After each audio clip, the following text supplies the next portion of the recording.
Welcome back, Warriors. Thank you for sticking around with us. I'll be honest, I am super excited for this segment here because we are about to talk about what goes into the music, the audio, and the voice acting in our game, which is something like, let's be honest, when we play For Honor, it sounds amazing. Like, I mean, nobody can really argue that. From the music to the acting to the sound the swords make when they stab into people, it's so incredible.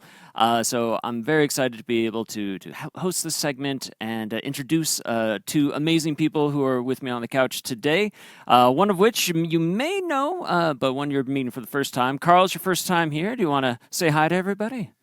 Hello, Warriors. Hello, Nolan. Yep. All right, awesome. Carl is our lead audio designer on For Honor 2. And we are joined by Luc, who is making a triumphant return after nearly, how many years? Like, it's been a couple years. I believe it was 3 years ago, maybe 4 3 years. years ago. I mean, the crew told me yesterday, but I guess I forgot already. So, Well, hi, everybody. Well, Luc, welcome back. Music composer on For Honor. And Luc, can you tell everybody how long have you been music composer on For Honor? It started, it was called, it was the big revamp called Marching Fire. So I believe it was season 9, Yeah. 2018, I believe. Yeah. So yeah, since then it's been I've been a happy guy working on this franchise, really. Well, I could tell you, my ears have been happy listening to all the music. So yes, if any of you out there have enjoyed the music since Marching Fire, you got this guy to thank for it here. So that's amazing. So again, welcome back. So yeah, I think from here we're gonna just kind of go and it'd be great to hear about kind of what you do for the game, or like what it is that you do, how you bring the music here. So Yeah, but a lot of stuff, yes, but I'm on the project since more or less 1 year. Mhm. So I'm supervising the sound team to make sure that we deliver amazing assets and quality and time, and make sure it's following very well the vision of the project season after season. So I'm collaborate with other director, narrative one, and all other team to make sure it happened well. And for sure, I collaborate with exterior provider as the sound studio for the voice actor, the actor, and also composer as Luc for the project. Yeah, nice. Yeah. So it's a team working. So we work with computer, but we work also a lot with the people on the project. We have a lot of collaboration to deliver together to make sure that the vision is really clear years after years, season after season in all the content. So we need to understand where we come from and where we are going to make sure that the sound is evolving really well season after season. So it's why I'm working with all these collaborators. Yeah. Awesome. And how about you, Luc? Yeah, well, since you talk about collaboration, after they've done all their work of defining the character and the mood of the season, I guess my task is to interpret that correctly. Sometimes, I take weird direction and I am being, called to order. But yeah, it's they do a nice job of defining the parameter that I'm going to have to work with. The character, the sometime and most of the time geographical space or place where we are, era. So it's up to me to take it all and to define the music to tell the story within my 4 minutes. I have 4 minutes to tell that musically to tell that story. Wow. Basically, I mean, it's a big round. It's a quick roundup, but basically it's that a bit. For sure. Well, again, really cool. And again, what you can do in 4 minutes of music is still like absolutely incredible. So very cool. So I mean, as we're talking about kind of what goes into there. I mean, Carl, do you want to talk a bit more about how do we get into a season? Like as far as the music, the production, the audio, like how does that all come to play? Yeah. For sure, each season it's a collaboration with everyone on the project. So foreigner teams, exterior partner as Luc or music supervisor too also. But first we need to really clarify the vision exactly. So the keywords of the season, what exactly lead the season, what is the pillar of the season. An example, this season, the Afira one. So we need to clarify an example in the vision. So at the beginning, we talk about the celestial sphere, the mathematics, the astrology, all this aspect of the season, the stars, the beautiful sky also. So when we start to talk about that, really quickly we say, oh, why not go with minimalist music with really strong ostinato and leitmotif that could be really well reflect the mood of the season. So at this point, we clarify that, and then we talk a lot with Luc, what it means for you that musically in the mood of For Honor, how we could build it. And so a lot of discussion, version, he did a lot of back and forth about that. Mhm. So at some point, we was really happy and say, okay, now it's cool. We're happy with that. So do we need just re-record some instrument to make sure it's as good as we want? And if yes, we do, and then mix it and put it in the game. So that's the kind of workflow we do for that. That's really cool to think like to kind of hear like all the thought that goes into the considerations you take, the thought that goes into. I love the idea of the mathematics of the approach of this idea of the celestial sphere. It's very cool, very cool. Again, sorry, Yeah. I enjoyed this. I'm enjoying the segment already. So it's very cool. So that's awesome. So that's a bit about the process behind it and for the vision there. And again, I think when we talk about the music of the season too, Luc, I mean, I've said it before, I'm a huge fan, but I know a lot of people out there are also big fans of the music and what goes into that. Do you want to talk a bit more about that, and maybe what's gone into the music of the year? I could react to what Cal was talking about. The last season, the one we're in right now, the sphere and the celestial and the mathematical and scientific aspect of it. If you try to bring that into music, there are things we can try. I mean, we're not sure that this is going to work, but the string ostinatos is a mechanical thing, so it could maybe trigger ideas of engineering or science. And melodically, I was making use of successive fourth, let's say, or fifth, for those who are familiar with some musical term, but it's pretty basic. But so hopefully, I mean, these theory that I used in the music brought the people to think that this is like some kind of a mathematical and scientific aspect of the game. As for the sphere and the immensity and beauty of everything, I had the beautiful voice of Habib Hosseini, the singer that we can hear. And a fun fact about me using his voice was that I was given his name, and then I watched on YouTube the guy sing, and I was blown away completely by his performance. And I had goosebumps, and I said, okay, I really want this guy. And to get the team to get a glimpse of what I was going to work with, I took the YouTube excerpt and Nice. and I wrote the orchestral score around it, and I usually would have had him redo it, but I said we like it, so why redo it if we like it already? So what I did, I kept it, did the orchestration, and then I wrote the second part of the cue, and I sent it to Habib, and I said, now I wrote around your voice, now you're going to sing on top of my music. Wow. And so this is how it was basically done for the season, the fourth season. That's super cool. Yeah, and for the other season, I mean, if you want a glimpse of the other ones, I would love a glimpse of the other ones. Yeah. It was Yeah. I mean, this whole year right, six, all right, like all all the right. thematics Go ahead. of year six. Please. Oh, okay. Let's go backwards. Since Sure, we started with sure. season 4, let's go with season 3. It was the Demon Dagger, Yeah. and talking about collaboration, I also have my collaborator, the musician. So Habib was an inestimable or valuable, or how should I say? Anyway, I'll accept both of them. a very both. important part of the beauty of the queue. And for each season, I rely on these very good performers. So for the Demon Dagger, I had Maya Kuroki, who was doing the demon voice. So I mean, whenever you put a microphone in front of her voice, you're going to be scared. I mean, she is an instrument in itself.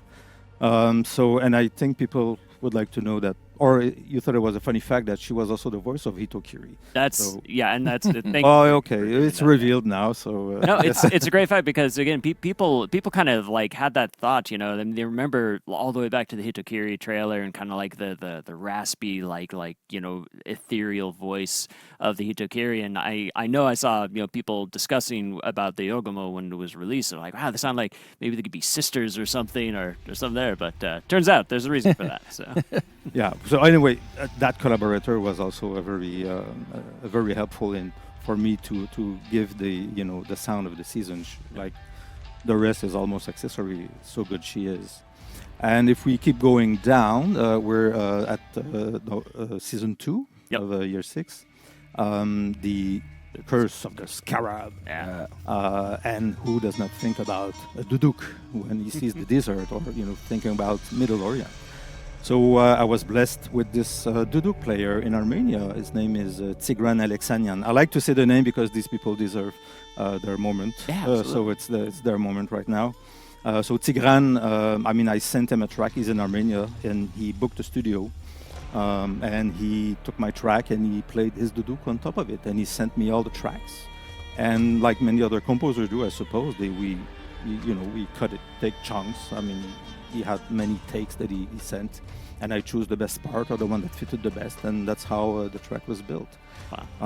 I mean, it's not rocket science at some It point. sounds a you know. little like maybe brain surgery at least, you know. Well, but I mean, You know, there's yeah. writing, there's montage, there's like sitting and listening and good, not good. It's all decision making at some point.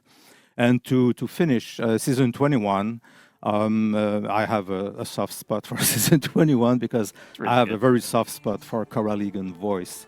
Karl is Irish, and if I'm wrong, please let me know. You know, I'm open to being corrected, but. And we wanted some magical and mystical thing with the season 21. So yeah, you know, Gaelic voice, these kind of territories, elfic feeling. So because I believe she is Irish, Gaelic was not that complicated for her, but we still hired a vocal coach to make sure she had the right intonation. But her voice is just wow. I listen to this and I'm just in awe every time. So I want to thank them live. I mean, all these collaborators made me look good. So thank you. Yeah. Well, It's a quick roundup. You know, it's a bit anecdotic, but you know, it's pretty much how it's being done. Well, it sounds really cool, and I don't know because I was so focused on you. I don't know if we played. We had Max play. You played already? I'm sorry, I was too focused on you. You got to see some of the studio going by. I missed it, but yeah, it was really good too. But yeah, you know, it's just it's incredible to see. You know, I don't know. So it's really incredible to see like all the work that goes into that, and really just all the. You know, I think sometimes, you know, maybe we take a bit for granted, you know, just when we boot up the game and we start to hear the musics of the new seasons and they come in, and how much work and effort goes into that just from the conception phase to... It's always a bit of a stress too. Stress, not a big stress, but I mean, I hope every season, you know, I will be at the height of it that is expected from the team and from the people who play. And I've shown appreciation, so I appreciate, you know, to work on that all the time. But you know, there's always a bit of a stress. Or is it gonna be good this year? Even for me, you know. Well, again, I think I know a lot of people liked it out there. And again, if you were one of those who really enjoyed all the music that was composed for year 6, special treat for you. On February 3rd, you're actually going to be able to download the OST, or I guess the original game soundtrack. And there's a link there. You'll see it in the chat if you want to go. But it's free. You can just go and follow the link, and you'll be able to download that. So it'll be released on February 3rd. So yeah, you can just listen along to all the amazing work that went into that. So thank you so much, Luc, for walking us through all that. Here. Absolutely. Sorry. But this is the video I was talking about. I thought I missed it, but yeah, this is Luc. Do you want to maybe tell people a bit what they're seeing here? Am I live right now? Yeah, you're. Oh, I didn't know. Yeah. Well, this is Ocean Way, as you can see in Nashville. They recorded we do strings apart from the brass because the brass are so loud. Then I cannot mix the strings anymore after. But yeah, and it gives me some liberty, to maybe sometime copy sections. Yeah, even with the orchestra recording, there is a bit of a montage. And what you've seen just a bit earlier. So this is my Missy studio. Sorry, but you're in the belly of the of the beast, basically.